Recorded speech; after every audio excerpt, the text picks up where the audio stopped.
Hey guys, welcome. I'm here with frontman from Epicure, Juan Alban. How are you, man? Good, man. How are you? Awesome. Yeah, I'm really well. Thanks for dropping by and taking time to talk to us. A couple of questions for you, as per usual in interviews. Now, Epicure, I'll start with the name, not the generic question as such as why'd you name your band that, but it refers to a gourmet, as you know, a person concerned with fine food or drink, or refined sensuous enjoyment was the actual literal term that I found for it. Do you think your music warrants this kind of interpretation? No, not at all. That's probably why it fits, I think, yeah. It's probably a very inaccurate description of us and our music, yeah. Awesome. Yeah. So it's more of a subversive thing?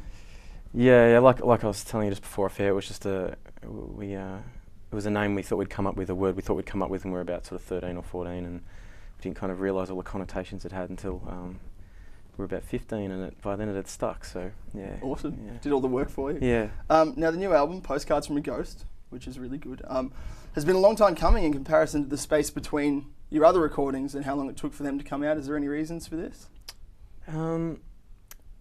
Look, money is a lot of the reason. Yeah, after the Goodbye Girl, that did fairly well, and we had a lot of money, and so I guess we just sort of could go and record another album fairly quickly. We thought we had the songs to do it, and with Postcards From A Ghost, Main Street did okay, but not as well as Goodbye Girl, so it sort of took us a little bit longer to kind of raise the funds, and sort of about a year and a half after Main Street came out, we kind of thought we were about to record, and then we started recording, and then we thought maybe the songs weren't sort of quite good enough, so we kind of had a bit of a look at ourselves and went and wrote another 6 or 7 songs, and yeah, so we kind of, it was kind of forced upon us, but I think it was a good thing that it happened. Okay, and they've been binned, they're not going to expect them on a B-sides album anytime soon? I think they'll be on my, far inferior solo record at some stage. Okay, yeah, good. yeah.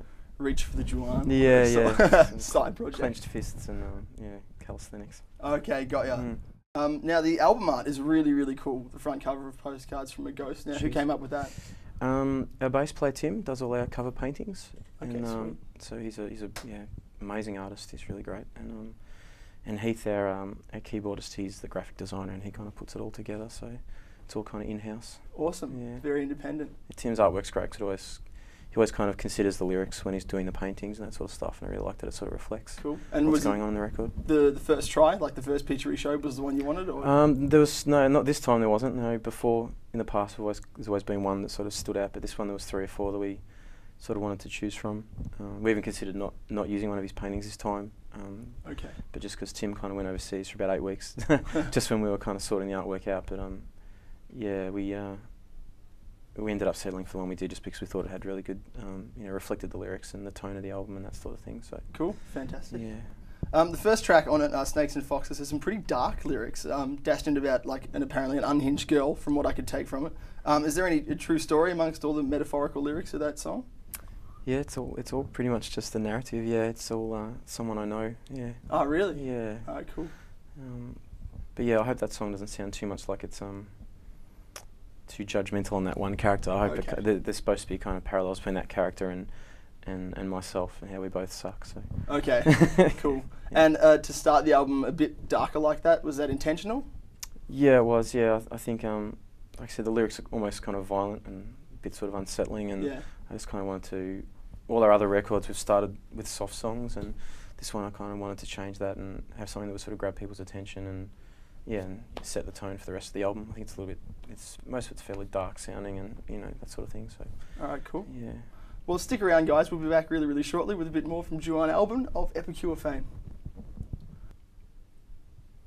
Hey guys, we're back with Juan Alban from Epicure, the frontman from Epicure. Thanks for sticking around through the ad break. Just sat around and had a chat. Now, as we were talking about lyrics before we went to the break from the first track on the new album, Postcards From A Ghost, as far as lyrics go, do the whole band contribute, or is that just a you thing? Yeah, no, that's just a me thing. Yeah, okay. I think they'd like to, but I think they'd like me to lighten up sometimes. But yeah, I kind of keep that one pretty much my baby. Oh, cool. And if they proposed a song at any point, would you consider it, or would you just say like, no, I'm down with the lyrics, thanks guys? Musically, I would consider it, but lyrically, I kind of find that I need to kind of believe in what I'm saying or have some kind of personal kind of attachment to it to be able to sort of sing it, to kind of have the conviction to perform it and that sort of thing. So I'd never say never, but I guess just the way it kind of works out. I write the music for the songs as well initially, just in a basic sort of format. So I guess I just kind of write it all myself first and then take it to the other guys and we flesh it out from there. But so they have a lot of impact on the music sort of after that initial kind of period. But lyrically, I usually, yeah, I guess just like to keep that part for me. Yeah. Cool. And do you show it to them first, or is it really just I've written a song, let's do this? Yeah, no. Look, with this album, I write a lot of songs, and probably the difference between this record and our other ones is that the other guys were a lot harder on me on what would get through into the record, or so in a lot of ways they helped shape the album, because if they thought something was too similar to something we'd done before, or if it was just not that good, they would sort of tell me pretty pretty upfront, and I would just kind of drop it. And I think that way that we kind of ended up having a really strong set of songs, not just in the last couple of albums I thought maybe there was 4 or 5 kind of strong songs, and the rest didn't stand up with the test of time. But I think that kind of process made this record really strong all the way through. So cool. Yeah, I don't just say this is how it's going to be kind of thing. Yeah, okay. they let me know what they think for sure. They hold a little bit of sway at least to how they go. They hold plenty of sway. Yeah. Okay. Yeah, too much sway. I think, yeah, they do. Now the first single was Cobra Kisses. Thanks to your fans voting on your MySpace, of course. Between that and Landslide, you let it up to the fans to decide which your single was going to be. Whose idea was that? I don't remember whose idea it actually was, and the fans actually chose Landslide. So it was it was kind of a wasted project, but I think at that time we hadn't played Cobra Kisses live very much and that sort of stuff, and but we did want to kind of get their input. And Landslide back then was a very different song to what it is now. It was a sort of more of a rock song, and we kind of reworked it for the album. It's a really acoustic kind of almost country song now. So cool. But yeah, I thought that was. We always find it hard to pick the single, so we did want to get some input, and I think we'll do it again as well. Yeah. Cool. And will Landslide be a forthcoming single as a result? I hope so. Yeah, it's more of a ballad, so those songs tend to not get released as singles as true. much. But I think it's definitely one of the best songs on the album. Yeah. Cool. I hope so. Awesome. Now the clip for Cobra Kiss is a pretty simple take on the title of the song. It's just a bloke kissing a cobra essentially after battling with it for a little while. Where'd the footage come from, or how'd the idea come about? It was just off YouTube. It was a guy in the States somewhere who just filmed it on his honeymoon to Thailand or something. And over there they have these kind of I don't know, cobra trainers or something, and they do these cobra shows, and we really just synced up the song with that footage.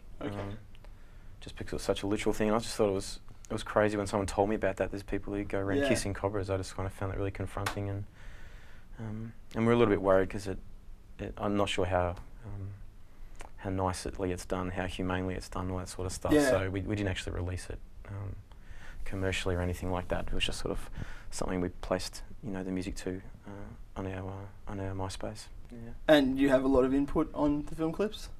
Yeah, a fair bit. Yeah. The guy who did Tightrope Walker is he does a lot of really well-known ads, like those kind of the black balloon ads you see with he did those, but done some really cool stuff. He's done some other clips, and he had this idea that he told us about, and we really liked that, and I still think that's my favourite clip that we've done. Yeah. Cool. As far as the next album goes, even though I'm sure it's way off in the distant future, when you get your downtime in February, will you be songwriting? Yeah, look, we already are. Yeah, we've already started on new songs, and it's always an ongoing process. But yeah, hopefully the next one won't take as long as this one did. Yeah. Okay, cool. Yeah. Well, you can expect an album sooner. Let's hope. Thanks heaps for stopping by, man. Pleasure talking to you. Cheers, mate. Thank you. And we hope to see you again in the near future. Thanks, man. Ta. No worries.